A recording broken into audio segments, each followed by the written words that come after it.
السلام علیکم ورحمۃ اللہ وبرکاتہ۔ نحمده ونصلي على رسوله الكريم، اما بعد، احسن الكلام كلام الله واحسن الهدي هدي محمد صلی اللہ علیہ وسلم۔ حضرات محترم، رمضان المبارک کی آمد ہے۔ اللہ تعالی ہمیں خیر و عافیت سے، صحت تندرستی کے ساتھ اور ایمان کی حالت میں دیکھنا، عبادت کرنا، روزے رکھنا، قیام کرنے کی توفیق عطا فرمائے۔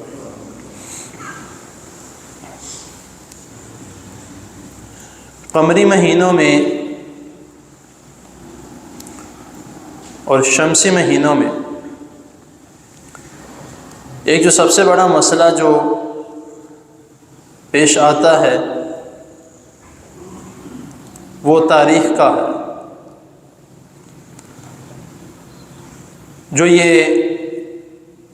جنوری، فروری، مارچ، اس کے متعلق ہمیں علم ہے تو ہم ان تاریخوں کے مطابق اندازہ لگا سکتے ہیں۔ اپنے ہاتھوں پہ گنا جاتا ہے کہ یہ 31 کا ہے، یہ 30 کا ہے، یہ 29 کا ہے، یہ سارا اس چیز کا ہم اندازہ لگا لیتے ہیں۔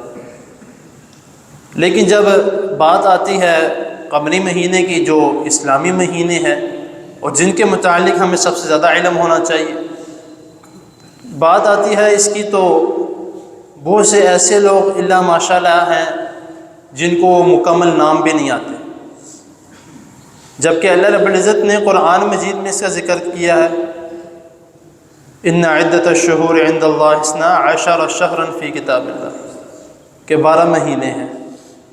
تو اگر کسی کو پوچھ لیا جائے کہ مکمل مہینے کتنے ہیں، کتنے نام ہیں، تو ہم میں سے بہت لوگ اکثر اس طرح ہیں جن کو صرف محرم کا نام آتا ہے، ربیع الاول کا نام آتا ہے، رمضان کا نام آتا ہے، یا ایک اور ذو الحجہ کا، بس۔ بہت کم لوگ ایسے ہیں جن کو مکمل نام آتے ہیں۔ تو گنتی کے متعلق پوچھا جائے کہ کس طرح اندازہ لگایا جائے گا، تو وہ کہتے کہ ٹی وی میں آ جاتا ہے، موبائل میں آ جاتا ہے، تو بندہ موبائل سے دیکھ لے۔ میں کہتا ہوں کہ چاند کے حساب سے آپ لوگ دیکھیں۔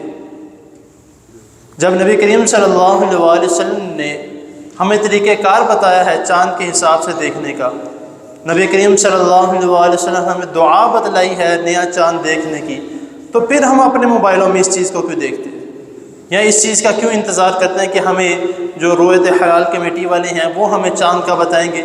رمضان کا چاند ہے، شوال کا چاند ہے، محرم کا چاند، 12 مہینوں کے چاند ہیں، وہ ہمیں کیوں بتائیں گے؟ ہمیں خود اس بات کا اندازہ لگانا چاہیے۔ ہم مسلمان ہیں، جو اسلام سے ریلیٹڈ چیزیں نہیں ہیں ہمیں اس کے متعلق ہر چیز کا علم ہے، لیکن جو اسلام سے ریلیٹڈ ہے اس کے متعلق ہمیں کسی چیز کا علم نہیں ہے۔ ہم لوگوں کا انتظار کرتے ہیں کہ لوگ ہمیں بتائیں گے۔ اگر کسی سے پوچھا جائے آپ نے یہ مسئلہ سنا، تو وہ کہتا ہے کہ میرے سامنے کسی نے بیان ہی نہیں کیا۔ تو اگر اس کو دنیاوی لحاظ سے پوچھ لیا جائے کہ بھئی فلاں فلم دیکھی تھی، تو وہ کہتا ہے کہ ہاں میرے سامنے کچھ کلپس آئے تھے تو میں اس سے اندازہ لگا لیا اس فلم میں کیا ہوگا۔ ہمارا یہی حساب ہے۔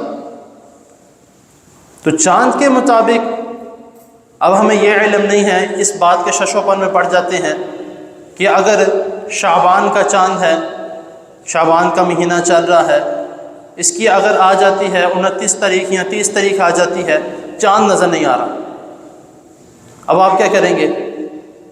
جس طرح ہمارے ہر سال ہوتا آ رہا ہے، رات کو 12 بجے 11 بجے اعلان کیا جاتا ہے کہ چاند نظر آ گیا،